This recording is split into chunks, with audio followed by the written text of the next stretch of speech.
Hello friends, welcome to science magnet. दोस्तों कैसे हैं आप लोग सभी? आई होप सभी बहुत अच्छे हैं, शानदार हैं, जानदार हैं। दोस्तों बहुत अच्छे अच्छे चैप्टर हम लोगों ने पढ़ लिए हैं। सर ऐसे क्यों बोल रहे हो बहुत अच्छे अच्छे? सर ये अच्छा नहीं है क्या? दोस्तों ये बहुत सिंपल है, बहुत बेसिक है। इस चैप्टर का नाम है ऑक्यूपेशनल सेफ्टी, या आप लोग इसको ऑक्यूपेशनल सेफ्टी एंड हेल्थ भी बोल सकते हो।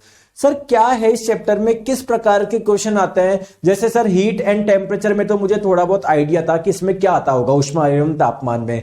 सर मोशन यानी गति में तो मेरे को थोड़ा बहुत आइडिया था कि इसमें क्या आता होगा, लेकिन सर आप मुझे बताइए इसमें, ठीक है, इसमें क्या आता होगा? देखो आप लोगों को पता है दोस्तों, आप लोग तैयारी कर रहे हो एएलपी और टेक्नीशियन की। आप लोगों को दोस्तों दिन भर ऐसी जगह के बीच में रहना पड़ेगा, वर्क करना पड़ेगा जहां पर अलग अलग दोस्तों खतरा रह सकता है। जैसे फॉर एग्जांपल जो टेक्नीशियन वाले बच्चे हैं उनके दोस्तों जहां पर वो काम करते हैं इतने भारी भारी चीजें होती है, कहीं उनके पैर पे नहीं गिर जाए दोस्तों, वेल्डिंग वगैरह ये होती रहती है, तो उनकी आंखों को उनको बचाना पड़ेगा। समझ रहे हो बात को? तो आप लोगों की हेल्थ यानी स्वास्थ्य बहुत इंपॉर्टेंट है। अब सर आप बोलेंगे कि सर ये तो बेसिक चीज है कि अगर कोई भारी सामान का मुझे रोज उठाने का, इधर से उधर ले जाने का कार्य है, तो सर मैं अपने जो पैर होगा ना उसमें बहुत ऐसे जूते पहन के रखूंगा जिससे अगर वो गिर भी जाए तो जिससे मेरे पैरों पे कोई प्रभाव ना पड़े। समझ पा रहे हो बात को? लेकिन दोस्तों आप लोगों को फिर से बताना तो पड़ेगा ना। पता हम सबको होता है, ज्ञान सबको होता है, बात है एक्शन की। समझ में आ गई बात को? ठीक है, ठीक है, आ जाओ। चलिए अब स्टार्ट करते हैं दोस्तों ऑक्यूपेशनल सेफ्टी। पहले दोस्तों स्टार्ट करने से पहले इस वाले चैप्टर के जितने भी प्रीवियस ईयर क्वेश्चन है मैं आपको बता दूं। सर क्यों बता दूं? क्योंकि दोस्तों पता नहीं लोग ऑक्यूपेशनल सेफ्टी के नाम पे क्या क्या पढ़ा रहे हैं, बच्चों को बेवकूफ बना रहे हैं। आप देखो किस टाइप के क्वेश्चन आते हैं। आपको हर शिफ्ट में केवल एक क्वेश्चन मिलेगा मैक्सिमम। कोई कोई शिफ्ट तो ऐसी भी थी जहां पर इस वाले चैप्टर से क्वेश्चन ही नहीं आया। आइए मैं बताता हूं। देखो dash is a antibiotic that fight bacteria, की इनमें से कौन सी एक एंटीबायोटिक है ना, जो बैक्टीरिया से लड़ती है, ठीक है। और कौन सा क्वेश्चन, ये इनमें से dash radiation has limited penetration. अलग अलग प्रकार के रेडिएशन होते हैं ना, तो कौन से रेडिएशन ऐसे हैं जिसकी पेनेट्रेशन पावर कम है, ऐसा क्वेश्चन पूछा गया था, ठीक है। दोस्तों आप लोगों से पूछा गया था इनमें से कौन सा हमारे डीएनए को डैमेज कर सकता है, ठीक है। सर आप लोगों से पूछा गया था dash protection must be Warne when ever noise level exceed the noise exposure standards. आप लोगों से बोला जा रहा है कि ना जहां पर नॉइज पॉल्यूशन बहुत ज्यादा है तो वहां पर क्या पहनना पड़ेगा, ठीक है। आप लोग देख रहे हो ना, सेफ्टी बूट्स और shoes must be worn in designated area to protect your dash.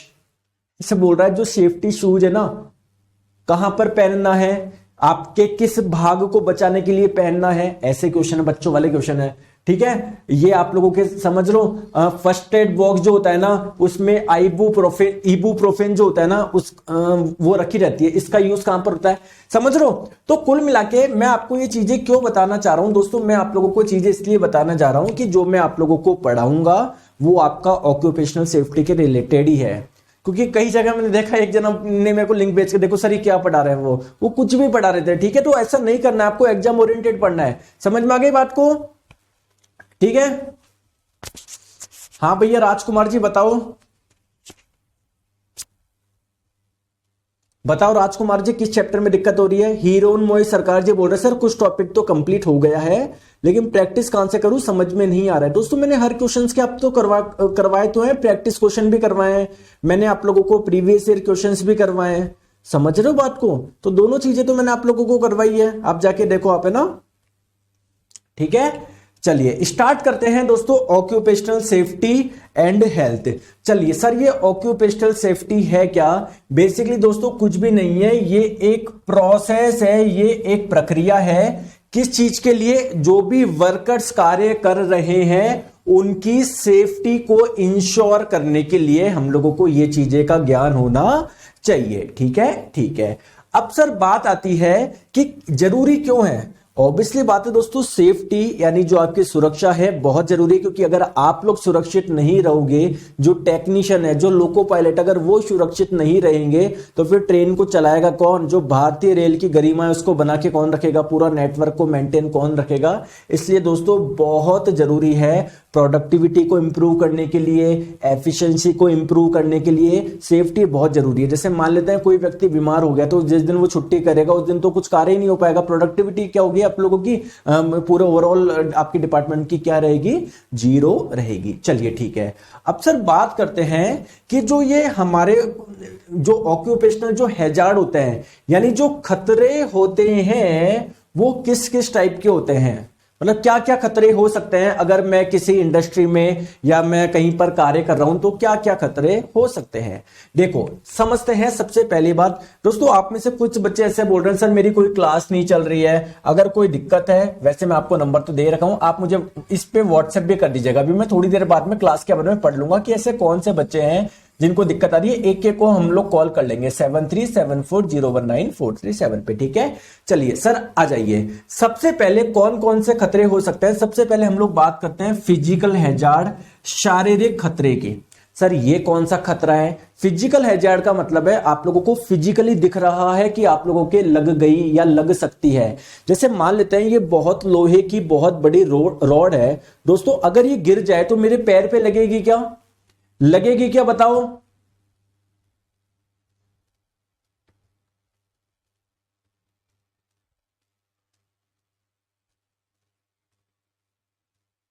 बताओ लगेगी क्या? तो दोस्तों आपके पैर पे लग रहा है यार, आपके बॉडी के फिजिक पे, आपके शरीर पर लग रहा है, तो ये फिजिकल आप लोगों का हैजार्ड ही तो होगा, या आपका शारीरिक खतरा ही तो होगा। जैसे फॉर एग्जांपल दोस्तों हो सकता है आप लोग किसी है ना ऐसे लैडर पे चढ़ के कार्य कर रहे हो, उससे गिर जाओ, ये एक फिजिकल आप लोगों का हैजार्ड है, शारीरिक खतरा है। दोस्तों आप लोग कहीं पर गीला हो रहा है वहां पर आप लोग गिर जाओ, है ना, कुछ चेयर जो है उसकी बैलेंसिंग प्रॉपर नहीं है, उस पर काम करके गिर जाओ, कहीं पर आप लोग चल रहे हो, कहीं पर कुछ रखा हुआ है वो गिर जाओ, तो ये सारे के सारे क्या है दोस्तों, खतरे हैं। चलिए ठीक है। अब सर इनके लिए सेफ्टी मेजर्स हम लोग क्या रख सकते हैं, हम लोग इनमें कौन कौन सी सुरक्षा रख सकते हैं, ठीक है आ जाओ। तो देखो कुल मिला के providing proper training for workers on how to use equipments and machinery safely. सबसे पहले जो भी वर्कर्स है उनको ज्ञान होना चाहिए कि जो भी मशीनरी है, जो भी अलग अलग पार्ट है, उनको यूज कैसे करना है, पता पड़े दोस्तों, है ना। ये लोहे की रॉड थी फॉर एग्जांपल मान लो, ठीक है, जिसका कुछ प्रकार से यूज करना था जिससे वो गिरे नहीं, आपने गलत प्रकार से यूज कर लिया जिससे गिर गई, तो आपके पैर पे गिर सकती है ना। अरे बताओ हाँ या ना। अरे राजकुमार जी क्या बोल रहे हो, no problem, no MCQ and also completed class very less hour, please it's our career. बेवकूफ भैया, एक क्लास में लड़का है राजकुमार, मैं बताता हूं तुम्हें। राजकुमार जी कमेंट कर रहे हैं सर नो प्रॉब्लम यानी नो क्वेश्चन नो एमसीक्यू। आप एक भी चैप्टर ऐसा बता दीजिए जिसके क्वेश्चन सोल्व नहीं करवाए हो। Sir please it's our career, तुम्हारे से ज्यादा चिंता मेरे को है। सर हमारे कैरियर की तो सोचो, आपने कोई एमसीक्यू करा है, एक चैप्टर बता दो जिसके एमसीक्यू नहीं हुए, बताओ। बस कंप्लेन कर दो, दूसरे को ब्लेम कर दो, खुद की कुछ मेहनत करनी नहीं है। अरे अगर कोई चैप्टर हार्ड है, हीट एंड टेम्परेचर हार्ड है, तो 2 बार पढ़ लो, क्या दिक्कत है? हर चीज आपको आसान चाहिए क्या यार? इसमें बहुत सारे चैप्टर ऐसे हैं जो आपने नहीं पढ़े। अब एक जना बोल रहा है सर मुझे लीवर एंड मशीन थोड़ा सा हार्ड लगा, तो क्या हुआ 2 बार पढ़ लो, हार्ड लगा तो। मक्खन चाहिए हर चीज, ये सारी चीजें ही आसान हो। ये कोई बायोलॉजी नहीं है, ये कोई 9वीं 10वीं क्लास की चीजें नहीं है। पर कौन सा ऐसा चैप्टर जो आपको हार्ड लग रहा है? अरे हार्ड लग रहा है 2 बार पढ़ो ना। जब मैं स्टूडेंट था तो ऐसा था कि हर चीजें मुझे आसान लगे, जब सारी चीजें आसान हो जाती है तो हर सबका सिलेक्शन हो जाता ना। सबका सिलेक्शन क्यों नहीं हुआ? सिलेक्शन कुछ का ही क्यों होता है? क्योंकि कुछ को ये बात समझ में आती है कि जो चीज हार्ड है, थोड़ी कठिन है, वो मुझे 2 बार पढ़नी पड़ेगी, 3 बार पढ़नी पड़ेगी, रोने से कुछ नहीं होगा। तो आपको भी अगर कोई पर्टिकुलर चीज में लगता है कि सर मुझे ये डाउट है, तो एक बार वापस पढ़ लो, क्या दिक्कत है? बस कमेंट कर दिया। आप मुझे बताओ, कमेंट करके बताओ। राजकुमार जी है ना, ये जो राजकुमार चित्र से कमेंट कर रहे हैं, sir you are the best but content is not an. अरे मुझे बताओ ना कि सर ये क्वेश्चन नहीं बन रहा, ये प्रीवियस ईयर क्वेश्चन का था सर, ये भी नहीं बना, ब्लॉक कर दूंगा, ध्यान रखना। मुझे बताओ तो सर कि सर ये क्वेश्चन नहीं बना प्रीवियस ईयर का, बताओ एक भी चीज बता दो। ये जो चैप्टर ना ऑक्यूपेशनल सेफ्टी, इसके प्रीवियस ईयर क्वेश्चन उठा के देखो, गिनती के 4 चीजें पूछी गई है। फर्स्ट एड बॉक्स में क्या होता है, पैर को कैसे बचाए, हाथ को कैसे बचाए। चाहूं तो 10 मिनट में खत्म कर सकता हूं, लेकिन नहीं, आप लोगों की सारी चीजें ध्यान रख रहा हूं। हो सकता है यार कि कुछ पूछ ले, इस बार एक्स्ट्रा पूछ ले। Rajkumar ji sorry sir but I think it's not enough for ALP. हाँ आई थिंक, हाँ तुमने 10 बार दे दिया ना पेपर, 10 बार दे दिया ना, ये 11वीं बार दे रहे हो, 10 बार तो नौकरी लेके बैठ गए तुम बेवकूफों की जैसे।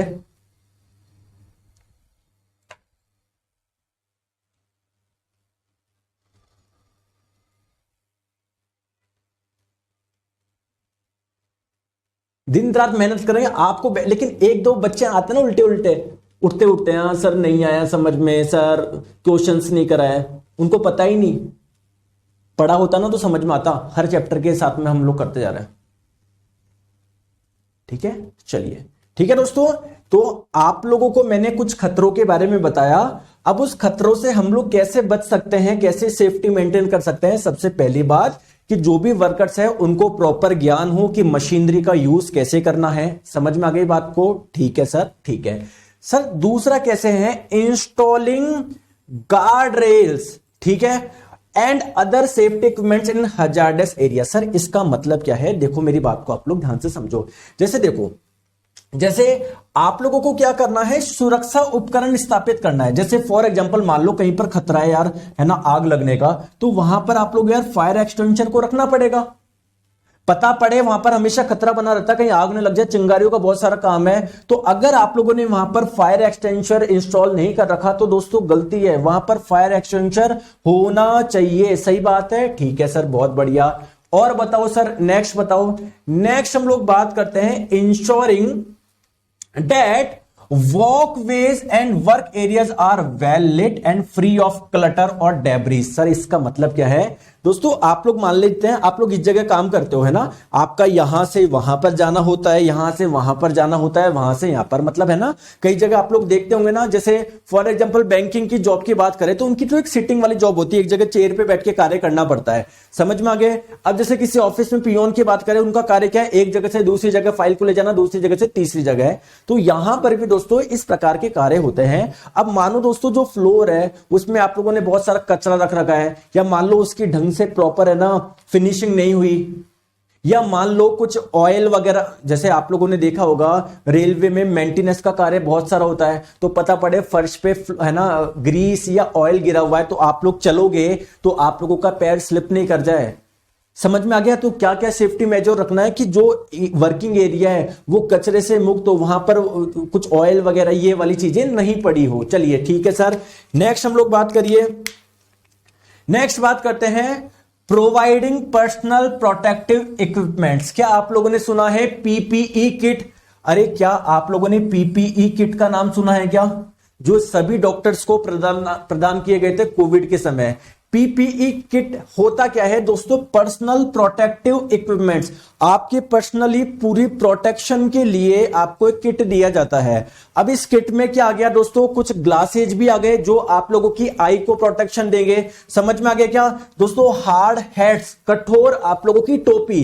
जैसे भैया एक तो आप लोग है ना फैशन के लिए पहनते हो टोपी, वो तो कपड़े की होती है, लेकिन आपने देखा होगा जो सिविल इंजीनियर होते हैं वो प्लास्टिक की टोपी पहनते हैं, एक मेटल की टोपी पहनते हैं।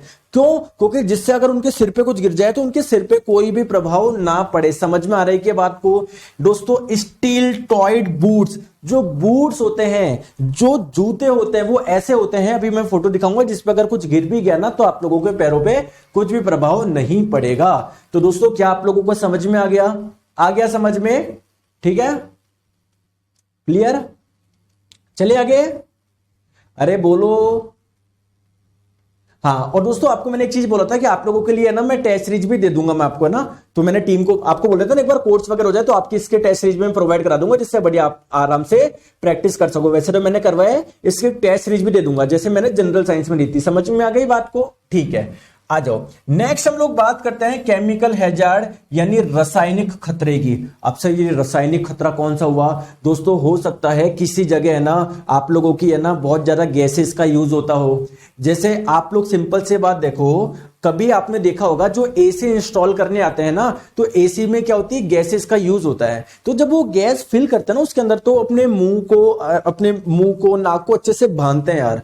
समझ में आ गई बात को? आप लोग या फिर ये देख लीजिए, जब कहीं पर कंस्ट्रक्शन का कार्य करता है, मान लो जैसे है ना कहीं पर है ना फर्नीचर, आप सिंपल सी बात कर लो दोस्तों, जो फर्नीचर होता है वहां पर आपको पता है लकड़ी की बहुत ज्यादा, उसको हम लोग देसी भाषा में जो बुरादा बोलते हैं, जो डस्ट आप लोगों की होती है तो अल्टीमेटली कहां पर जाएगी, आप लोग की बॉडी के अंदर ही तो जाएगी। तो वो क्या करते हैं, बढ़िया आप लोगों का रूमाल हैंकी से अपने नाक को कवर कर लेते हैं। समझ में आ गई। तो दोस्तों जरूर थोड़ी फिजिकल हैजार्ड हो, केमिकल हैजार्ड भी तो हो सकता है आप लोगों के कहीं वहां पर बहुत ज्यादा कोई टॉक्सिक गैस का यूज हो रहा हो, बहुत ज्यादा धुआं वहां पर निकल रहा हो, कुछ खतरनाक केमिकल हो, लिक्विड हो, तो यार इनसे भी तो आप लोगों को खतरा हो सकता है। बिल्कुल। तो सर फिर इसके लिए सेफ्टी मेजर्स क्या है, आइए मैं आप लोगों को बताता हूं।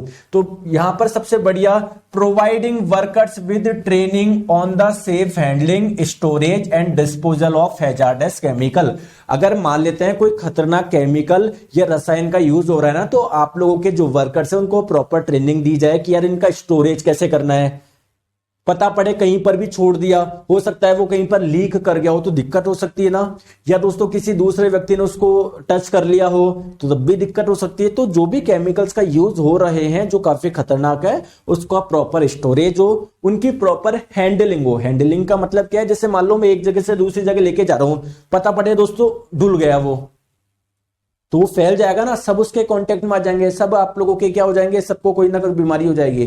तो हम लोग चाहते हैं एक जगह से दूसरी जगह जो उनकी हैंडलिंग हो प्रॉपरली हो, इस प्रकार की ट्रेनिंग दी जाए। क्लियर है क्या। दूसरी बात क्या है, उनका जो पीपीई किट है ना वो प्रॉपर हो, मतलब प्रॉपर दोस्तों ग्लव्स हो, प्रॉपर उनकी क्लॉथिंग हो, कपड़े हो।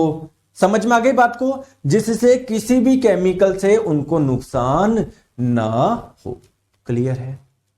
जयप्रकाश जी बोल रहे हैं हीट एंड टेम्परेचर का वीडियो रुक जा रहा है, प्लीज सर। जयप्रकाश जी आप लोग प्लीज इस नंबर पे कॉल कर लीजिए। और देखो मैं क्या बोल रहा हूं, अगर आपको लग रहा है ना कि है ना कोई दिक्कत आ रही है, आप है ना व्हाट्सएप पे मुझे मैसेज कर दीजिएगा, मैं भी क्लास के जस्ट बाद में पढ़ूंगा, टेंशन ना लो। एक एक बच्चे को टीम से कॉन्टेक्ट करवाएंगे जिसे आप एग्जैक्ट समस्या, जैसे कुछ बच्चे बोल रहे सर मेरी एक वीडियो अटक रहा है, वो पार्ट 3 वाला कुछ ऐसे बोल रहे हैं। ठीक है दोस्तों, आ जाओ। चलिए नेक्स्ट हम लोग बात करते हैं, ठीक है, प्लीज इस नंबर पे व्हाट्सएप कर दीजिएगा जय प्रकाश कुमार जी। ठीक है, नेक्स्ट हम लोग बात करते हैं इंप्लीमेंटिंग प्रॉपर वेंटिलेशन सिस्टम। जैसे हम लोग बोलते हैं चीजों को इंप्लीमेंट करना, वैसे ही दोस्तों मान लेते हैं इस रूम में यार बहुत ज्यादा केमिकल आप लोगों का प्रोड्यूस हो रहा है, कुछ गैसेस प्रोड्यूस हो रहा है, तो हम लोग चाहते हैं ना यार वो गैस प्रॉपरली बाहर निकले। अगर वो रूम में ही बनी रहेगी तो कुल मिला के जब आप लोग है ना सांस लोगे तो वो एयर आपके सॉरी वो गैसेस जो होगी खतरनाक वो आपके अंदर भी जाएगी। तो प्रॉपर वेंटिलेशन हो जिससे जो भी खतरनाक गैसेस प्रोड्यूस हो रही है वो कहां पर जाए दोस्तों, बाहर जाए। चलिए बहुत बढ़िया। अब बात करते हैं नेक्स्ट टाइप के खतरे की। मैंने आपको एक तो फिजिकल बता दिया, एक केमिकल बता दिया, एक मैंने आपको बता देता हूं दोस्तों बायोलॉजिकल। बायोलॉजिकल का मतलब क्या है, जैविक खतरा। अब सर ये क्या है, देखिए दोस्तों हो सकता है कि जो आपके इंडस्ट्री हो ना उसमें है ना बहुत ज्यादा बैक्टीरिया या वायरस प्रोड्यूस हो रहे हो। सर ये चीज समझ में नहीं आई। जैसे कि आप लोगों को पता है दोस्तों जहां पर गंदगी होती है ना वहां पर बहुत ज्यादा मक्खी पनपती है, पनपती नहीं पनपती। और दोस्तों कोई मक्खी जो होती है, कोई मच्छर जो होते हैं, कुछ बैक्टीरिया के कैरियर होते हैं, कुछ वायरस के कैरियर होते हैं। तो अगर उन मच्छर ने आपको काट लिया तो उनकी बॉडी में जो बैक्टीरिया और वायरस होते हैं वो आपकी बॉडी में आ जाएंगे, आपको बीमार कर देंगे। तो दोस्तों ये भी तो यार हमारे पास में खतरा है। तो हम लोगों को ध्यान रखना है जो बैक्टीरिया है, वायरस है या फिर और कोई जो पैथोजन है, पैथोजन किसको बोलते हैं, ऐसे सूक्ष्म जीव जो आप लोगों को बीमार कर सकते हैं। क्लियर है क्या, उनसे आप लोगों को क्या करना है, सुरक्षा करनी है। ये आप लोगों का एक खतरा है। तो बताओ सर इससे सेफ्टी कैसे ले। दोस्तों जो वर्कर है उनको प्रॉपर मास्क प्रोवाइड कराया जाए, क्योंकि दोस्तों मास्क होगा तो जो वायरस होंगे, जो बैक्टीरिया होंगे वो नाक या मुंह के माध्यम से आपकी बॉडी में नहीं जाएंगे। दोस्तों प्रॉपर ग्लव्स उनको दिया जाए, क्योंकि दोस्तों मान लेते हैं आपके हाथ वगैरह जो है ना आपने अभी कोई ग्लव्स यूज नहीं कर रखा। अब मान लो आप लोग गंदगी वगैरह को छू रहे हो तो आपकी बॉडी पे आप पे बहुत ज्यादा बैक्टीरिया वायरस आ गए। अब आप लोग दोस्तों जब खाना खाओगे तो बहुत ज्यादा चांसेस है कि वो बैक्टीरिया वायरस आप लोगों की बॉडी में अंदर एंटर कर जाए। तो दोस्तों आप लोग ग्लव्स यूज करो। तो अभी जो भी कांटेक्ट हो रहा है वो आप लोगों की ग्लव्स पे हो रहा है। अब जब आप लोग खाना खाओगे ग्लव्स उतार के तो खाओगे आप लोग, तो अंदर हाथ पे तो वो टच हुए ही नहीं थे। समझ में आ गई बात को। ठीक है दोस्तों, प्रॉपर गाउन है ना, गाउन वही आपके कपड़े वगैरह हो गए आप लोगों के। ठीक है चलिए नेक्स्ट बात करते हैं, ensuring that workers have access to proper hand washing facility. अब देखो प्रॉब्लम क्या है, जैसे मान लो आप कहीं पर कार्य कर रहे हो, रेलवे के किसी डिपार्टमेंट में कार्य कर रहे हो। अब आप लोग चाहते हो कि जब भी मैं, है ना, हाथ धोने की प्रॉपर फैसिलिटी हो। अब यार वहां पर हाथ धोने की प्रॉपर फैसिलिटी है ही नहीं, तो आप क्या करोगे यार, मुझे बताओ। Sir some of my friends have been selected in group D this year, they all used to watch our classes, है ना। बिल्कुल, थैंक यू सो मच। और मैं तो ये बोलूंगा मेरी मेहनत नहीं है, जो भी बच्चे सेलेक्ट हुए उनकी खुद की है, बस मैं तो यार वही कार्य कर रहा हूं जो आपको एक बेटर कंटेंट प्रोवाइड करवाना, सारी चीजें कराना। अगर आप लोग फॉलो कर रहे हैं, विश्वास कर रहे हैं, तो होगा सिलेक्शन, क्यों नहीं होगा यार, आप मुझे बताओ। समझ में आ गई बात को। तो आप लोगों को इंश्योर, जैसे मान लो आप, है ना, आज जॉब लग गए, 10 साल बाद आपको वहां का मैनेजर बनाया जा रहा, तो दोस्तों ये आपकी रिस्पॉन्सिबिलिटी है कि वहां पर प्रॉपर वॉशिंग जो फैसिलिटी है वो क्या करना, प्रोवाइड कराना। चलिए, बहुत बढ़िया। नेक्स्ट हम लोग बात करते हैं implementing proper cleaning and disinfection procedure.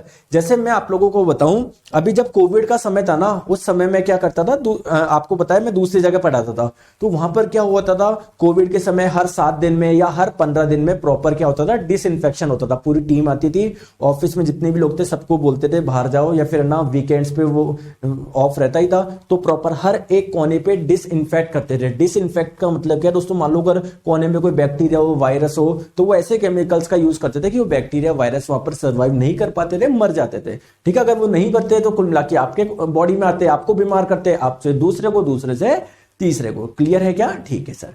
अब बात करते हैं सर, और कुछ खतरा भी हो सकता है क्या दोस्तों? ये खतरे पे कोई ध्यान नहीं देता। मनोवैज्ञानिक खतरा, साइकोलॉजिकल हैजार्ड। सर ये खतरा क्या है? ये खतरा क्या है सर? अरे यार, एम्प्लॉय को इतना ज्यादा भी स्ट्रेस मत दो कि वो परेशान हो जाए। मैं आपको बताऊं, सबसे ज्यादा दुख किस किस वाले बच्चों के लिए होता है यार? ये वाले बच्चे होते हैं ना, ALP। बहुत, मैं आपको बता दूं यार, आप अगर किसी को जॉब दे रहे हो तो उस पर एहसान थोड़ी कर रहे हो। सर एहसान ही तो है। अरे यार ठीक है, एहसान कर रही है भारत सरकार, लोगों को गवर्नमेंट जॉब देके एहसान कर रही है। पहली बात तो वो एहसान नहीं कर रही यार, वो जो कार्य कर रहे हैं उसका पैसा ले रहे हैं, सबसे पहली इंपॉर्टेंट चीज। बहुत जने बोलते हैं ना, जो गवर्नमेंट सर्वेंट होते हैं उनको गाली देते हैं, अरे क्या है सरकारी नौकरी, तुम्हारा तो मजे है। क्यों मजे है भाई? फ्री में थोड़ी ले रहे हैं पैसा, दिन रात कार्य कर रहा है। सुबह प्रॉपर ऑफिस जाते हैं 10 बजे, शाम को आते हैं 6 बजे 7 बजे। लेकिन सर मजे ना, एक फिक्स ड्यूटी है। तो तुमको किसने मना किया था? तुम भी एग्जाम की तैयारी कर लेते, तुम भी मेहनत कर लेते, बताओ। तो मैं बोलना क्या चाह रहा हूं यार दोस्तों, पहली बात तो कोई फ्री में कार्य नहीं कर रहा है, चलो ठीक है सर। आप बोलना क्या चाह रहे हो यार? एक टाइम होता है कार्य करने का भाई, 10 से 7, 10 से 6 करा लो, 8 करा लो। ये जो ALP वाले बच्चे हैं, इनका कुछ मतलब उनका स्लीपिंग डिसऑर्डर पूरी तरीके से खराब रहता है। कभी दोस्तों रात को फोन आया 2 बजे कि आपकी ड्यूटी है, कभी दोपहर ये, यार आदमी सोएगा कब? एक प्रॉपर साइकिल, मैं बोलता हूं तुम सुबह 8 से रात को 8 बजे करा लो। वो बताओ क्या बोल रहे हैं ALP, सुबह 8 से 8 बजे करा लो, मैं तो इसमें खुश हूं। इतनी मेहनत करने को तैयार हूं, लेकिन रात को सोने तो दो मुझे चैन से। कभी रात को 8 बजे बुला रहे हैं, कभी 2 बजे, कभी सुबह 6 बजे, कभी ये। तो बहुत, तो यार ये कि यार इसका भी ध्यान रखना, साइकोलॉजिकल इतना लोड वगैरह नहीं देना, इतना स्ट्रेस नहीं देना कि बेचारा स्ट्रेस से आप लोगों का परेशान हो जाए। क्लियर है क्या? ठीक है, ठीक है, ठीक है। मनीष कुमार जी, नाम ले लिया आपका, बस आ जाओ। नेक्स्ट बात करते हैं सर, इसके लिए क्या सेफ्टी मेजर हो। देखो सेफ्टी मेजर तो, सेफ्टी इसका मेजर क्या है? सबसे बढ़िया लोगों को क्या है, स्ट्रेस मैनेजमेंट की क्या दो, ट्रेनिंग दो। अब आप बोलोगे सर इसकी भी कोई ट्रेनिंग दी जाती है? बिल्कुल यार। जैसे मान लो मैं आपका मैनेजर हूं, मेरे अंडर में 10 लोग हैं, मैंने सबको कार्य दिया। जैसे चलो एक रियल एग्जांपल देता हूं, जैसे मेरे साथ में 2-3 लोग कार्य करते हैं। जैसे फॉर एग्जांपल एक का कार्य है, कुछ भी मान लो आप, है ना, कॉलिंग टीम है। सर हम परेशान हो जाते हैं, बच्चों का कॉल आता है ना, वीडियो नहीं चल रहा सर, कितने फोन उठाऊं? मतलब क्यों नहीं उठाओगे? पहले तो ये बताओ, बच्चों की प्रॉब्लम में सॉल्व नहीं करोगे? हाँ सर। अब मैं बताता हूं कैसे सॉल्व करें। जैसे मान लो पहला बच्चा है सर, उसका फोन आया, मास वेटेड डेंसिटी का पार्ट नंबर 3 नहीं चल रहा, दूसरे का आया पार्ट 3 नहीं चल रहा, तीसरे का आया पार्ट 3। मैं बोला तुम बेवकूफ हो, मतलब बच्चे को नहीं, कॉल उठाने वाले को। सर क्यों?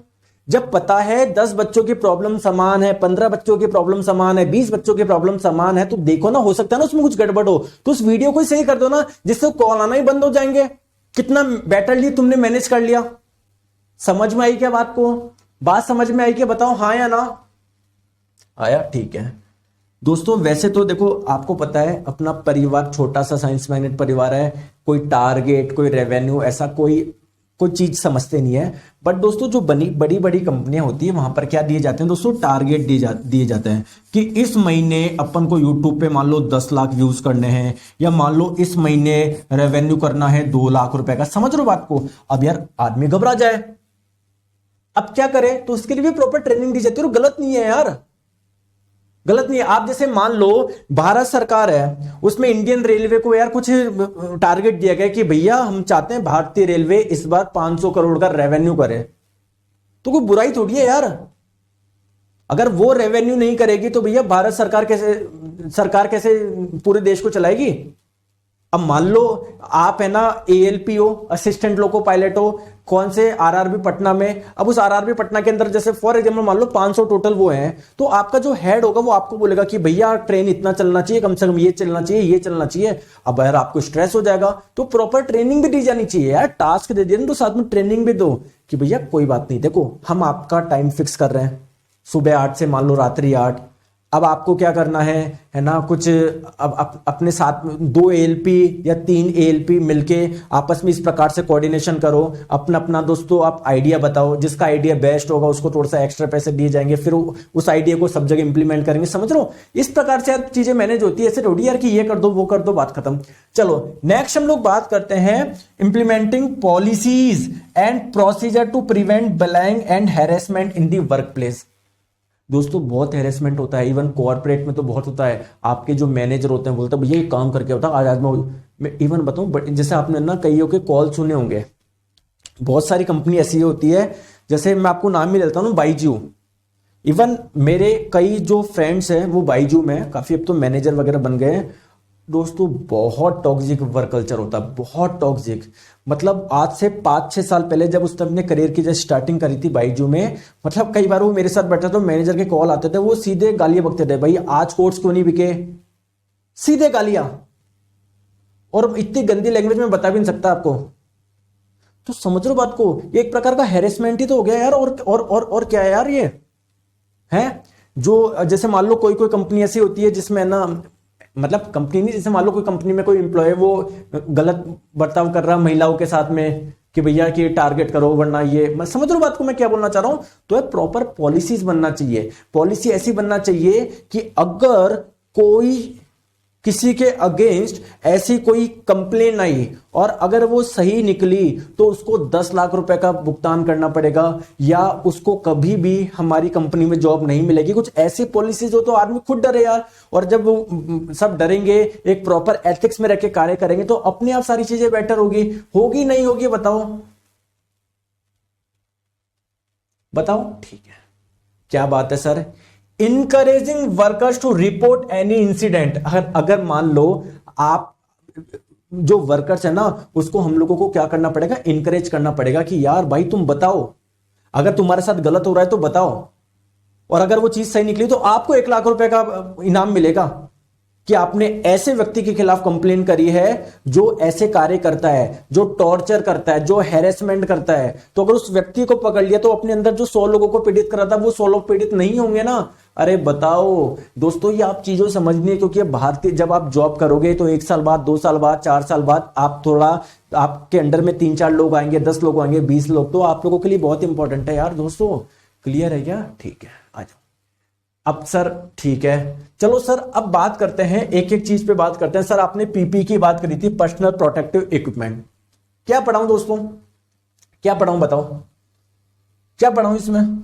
सर पढ़ाओ, ऐसा मत करो, पढ़ाएंगे क्यों, टेंशन। देखो इसमें आप लोगों के दोस्तों ग्लव्स भी आ जाते हैं, है ना। इसमें आप लोगों के दोस्तों प्रॉपर बॉडी की जो कवरिंग होती है वो भी आ जाती है। आप लोगों के जो बाल होते हैं ना, बाल, इस पे भी दोस्तों कोई खतरा ना हो, कोई चिंगारी वगैरह ना हो, तो इसके बालों का भी आ जाएगा। तो यार ये आप लोगों के सारी चीजें क्या कर रहा है, कवर कर रहा है दोस्तों। कोई केमिकल खतरा है, कोई रेडियोलॉजिकल है। सर ये रेडियोलॉजिकल का मतलब क्या है दोस्तों? आप लोग एक छोटी सी बात समझो, जैसे आपने एक्सरे की मशीन देखी है कभी एमआरआई कराया, सीटी स्कैन कराया, तो वहां पर बहुत खतरनाक क्या निकलती है, वेव्स निकलती है, जो हमारी बॉडी के लिए अच्छा नहीं है। तो यार आप मान लो कहीं पर ऐसी जगह कार्य कर रहे हो रेलवे के में जहां पर बहुत ज्यादा वेव्स निकलती है, बहुत ज्यादा तरंगे निकलती है और वो बॉडी के लिए अच्छा नहीं हो, तो आप लोगों को कुछ ऐसा किट पहनना पड़ेगा ना जिससे वो आप लोगों के जो वो रेडिएशन है, जो विकिरण है, वो आपको प्रभाव ना डाले। ठीक है, तो सर बताओ क्या क्या आता है। देखो आई प्रोटेक्शन के लिए ये पहना जाता है। ठीक है दोस्तों, हियरिंग प्रोटेक्शन। अब सर ये क्या है, क्या रेलवे ने सुविधा दी है क्या कि काम करते करते गाने सुन लो? नहीं दोस्तों, आप लोगों को पता है कई जगह बहुत ज्यादा साउंड प्रोड्यूस होता है यार, टक टक टक टक, यार कान खराब नहीं हो जाए तो हियरिंग प्रोटेक्शन देते हैं वो आप। ठीक है, हैंड प्रोटेक्शन में आप लोगों के ग्लव्स आ जाएंगे, फुट प्रोटेक्शन में प्रॉपर बूट आ जाएंगे, इस पे कोई चीज गिर भी जाए ना तो आप लोगों के कोई प्रभाव नहीं पड़ेगा। ठीक है दोस्तों, हेड का प्रोटेक्शन जैसा कि पता है आपको, बहुत सारे सिविल इंजीनियर्स भी पहनते हैं। रेस्पिरेटरी प्रोटेक्शन, यहां पर आप लोगों को ऐसा होगा जिससे कोई भी आप लोगों के डस्ट पार्टिकल वगैरह आपके अंदर एंटर नहीं कर पाए। दोस्तों बॉडी का प्रोटेक्शन है ना, बॉडी को प्रॉपर आप लोगों के कवर दिया जाता है ना, जो रेडिएशन से बचाता है, या कोई दोस्तों मान लेते हैं कोई चिंगारी वगैरह आ जाए कुछ, तो वो आप लोगों की बॉडी को प्रभाव न डाले। चलिए बहुत बढ़िया। अब सर हेड प्रोटेक्शन क्या करेगा? ये आपने जो हेड प्रोटेक्शन में जो हेलमेट दिया है ये क्या करेगा? यार मान लो आप काम कर रहे हो, ऊपर से कोई चीज गिर गई तो आपके सिर पे तो गिरेगी, तो यार ये क्या करेगा, आप लोगों के सिर को बचाएगा। फॉलिंग और फ्लाइंग ऑब्जेक्ट्स, ओवरहेड ऑब्जेक्ट्स, मतलब आपके सिर के ऊपर कोई चीज है अगर वो गिर जाए आप लोगों के सिर को क्या करेगा, ये बचाव करेगा। ठीक है, हियरिंग प्रोटेक्शन आप लोगों को पता ही है क्या करेगा, कोई लाउड जो आप लोगों का आवाज होगी उसको क्या करेगा, आप उससे आप लोगों के कानों को प्रभावित नहीं होने देगा। समझ में आ गया? फुट का प्रोटेक्शन है, तो सारी बेसिक चीज है। ठीक है, हैंड प्रोटेक्शन हो गया आप लोगों का, ये सारी की सारी चीजें हैं। ठीक है, ठीक है, ठीक है। आज नेक्स्ट हम लोग बात करते हैं पीपी की रिक्वायरमेंट्स क्या होनी चाहिए। ठीक है, चलो आप मान लो मैनेजर हो, मैं आपके अंडर में काम कर रहा हूं, 100 लोग, हमने बोला सर पीपी बनवाओ, मान लीजिए देखो कितना खतरा है, तो अब आप क्या करोगे, पीपी बनवाना है। लेकिन दोस्तों पीपी की जो डिजाइन है ना वो सेफ होनी चाहिए। पता पड़े आपने ऑर्डर दे दिया, भैया एक पीपी किट चाहिए, ऐसे मुझे 1000 किट चाहिए, हर पीपी किट में एक ग्लास चाहिए, ठीक है, एक बूट चाहिए। अब उसने बोला सर हमारे पास तो बूट है ना अलग अलग प्रकार के हैं, 100 रुपए का भी है, 1000 रुपए का भी है। हमने बोला 100 रुपए में क्या है, बोले सर नाम का ही बूट है, करेगा कुछ नहीं। ऐसा है क्या? चलो आप तो कर दो, अपन को क्या मतलब है। ऐसा नहीं करना है। आप लोगों की जो फर्स्ट प्रायोरिटी है वो सेफ्टी होनी चाहिए। ठीक है क्या? उसकी डिजाइन कुछ इस प्रकार से होनी चाहिए कि वो आप लोगों को क्या करे, सेफ रखे। ठीक है, ठीक है दोस्तों, maintain in a clean and reliable fashion. दोस्तों कुछ इस प्रकार से वो मेंटेन रहना चाहिए पीपी किट, वो आप लोगों का क्लीन रहे। ठीक है ना आप लोगों का, और फैशन भी थोड़ा ध्यान रख लेना। पता पड़े ऐसा बनवा दिया आपने, पता नहीं आदमी है ना आदि मानव लग रहा है। समझ में आ गई बात को? क्लियर है? ठीक है। तीसरी इंपॉर्टेंट चीज है should fit well and be comfortable to wear. अगर आप किसी को पहना रहे हो, मान लो मेरे को पहना रहे हो, पता पड़े आपने पहना तो दिया लेकिन मैं बिल्कुल भी कंफर्टेबल नहीं है, मैं इधर से उधर मूव ही नहीं कर पा रहा यार, तो मेरी प्रोडक्टिविटी डाउन हो जाएगी, फिर क्या मतलब वो। तो सेफ्टी का तो ध्यान रखना है, साथ में ध्यान रखना है वो कंफर्टेबल भी हो और आराम से फिट भी आ जाए, लूज ना आए। हर व्यक्ति के अलग अलग साइज का होना चाहिए। ठीक है, encouraging the worker to use it. आप अगर मैनेजर हो तो आपके जो वर्कर्स है आपको उनको इनकरेज करना है कि भैया पहनना है इसको। ठीक है, समझ में आ गया? और PP programme should be implemented. ऐसे कुछ प्रोग्राम होने चाहिए है ना जो लोगों को अवगत कराए इस किट के बारे में, जहां पर इसकी बहुत ज्यादा जरूरत है। आई होप आपको ये बात समझ में आ गई होगी। आ गई क्या? ठीक है। अब दोस्तों बताऊं क्या है। ठीक है, एक बहुत चीज है, इंपॉर्टेंट चीज है, आप सब जानते हो, बहुत बेसिक चीज है कि दोस्तों जितने भी एक्सीडेंट्स होते हैं ना ऑब्वियसली यार अनप्लान्ड होते हैं। कोई चला के प्लान तो करता नहीं है कि यार इसको गिरना है, इसके साथ में एक्सीडेंट करना है। समझ में आ गए? एक्सीडेंट का मतलब क्या है दोस्तों? दुर्घटना। एक्सीडेंट का मतलब वो नहीं है सिंपली जो रोड पे होता है, सारी जो दुर्घटना है वो सारी की सारी क्या कहलाएगी? एक्सीडेंट कहलाएगी।